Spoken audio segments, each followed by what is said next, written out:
Before President Donald Trump's inauguration as President-elect President Donald Trump, it's important, I think, to look at his history of deceit. And the recent statements that he's been making at Mar-a-Lago, particularly on January the 7th, need unpicking and analysing. He claimed that Biden's weak foreign policy triggered Russia's invasion of Ukraine. Yet Trump's record from 2017 to 2021 shows an equal lack of robust deterrence. While he provided limited military aid to Ukraine, he failed to counteract Russia's annexation of Crimea or to address its Donbass occupation. And his assertion glosses over his own administration's inadequacies in bolstering Ukraine's defences, creating the conditions for Russian aggression. Trump declared that Ukraine's cities are largely knocked down. This is categorically false. While cities like Mariupol and Bakhmut have suffered immense damage, Ukraine spans a territory the size of France and Germany combined, and most areas remain intact, with visible damage confined to specific combat areas. His claim misrepresents the scale of devastation and feeds defeatist narratives. Trump has parroted Kremlin propaganda, arguing that Russia was provoked into invading because of NATO's proximity, yet NATO's charter explicitly denies external vetoes over its membership decisions. Biden, France, and Germany avoided fast-tracking Ukraine's membership, illustrating their restraint. Further, NATO already shares borders with Russia through Finland and Poland, none of which provoked invasions. And Trump's alignment with Russia and his alignment with Russia's talking points undermines Ukraine's sovereignty. Trump accused Europe of shirking its financial obligations, portraying the US as the principal contributor to UK's defence. This misrepresentation again ignores the facts. While the US has provided $150 billion in aid since 2022, European nations collectively contributed $288 billion, surpassing America's efforts.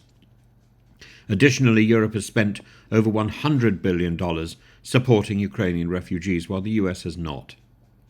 Trump's bizarre commentary on Ukraine's topography as a cause of high casualties demonstrates his ignorance. Most injuries result from drones, artillery, and indirect fire, not open field combat.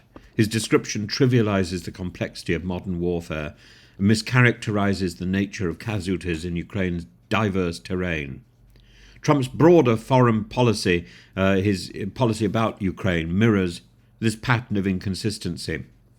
In Crimea, he officially rejects Russia's annexation, but makes statements suggesting acceptance, freezing military aid to coerce Ukraine into investigating Joe Biden to lead to impeachment, sanctions, advocating for Russia's G7 readmission while maintaining sanctions nominally.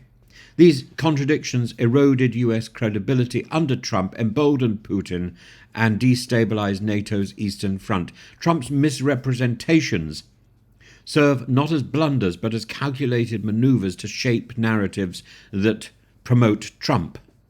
They reflect an administration marked by incoherence, opacity, and extreme self-interest. So, any attempt to analyze his claims must of necessity involve recognizing their impact not just on public perception but on global politics. And in addressing these distortions, it must be necessary to affirm the importance of accountability and truth in leadership. And Putin and Trump tries to duck both of these as we are poised to accept a Trump inauguration.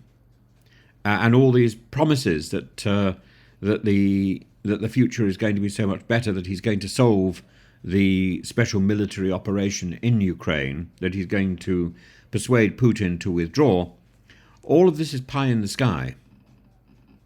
And all you have to do is look back at the previous Trump administration and at Trump's failure to deal with the Crimean situation.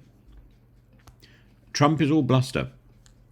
all words, all show, all flounce and no knickers.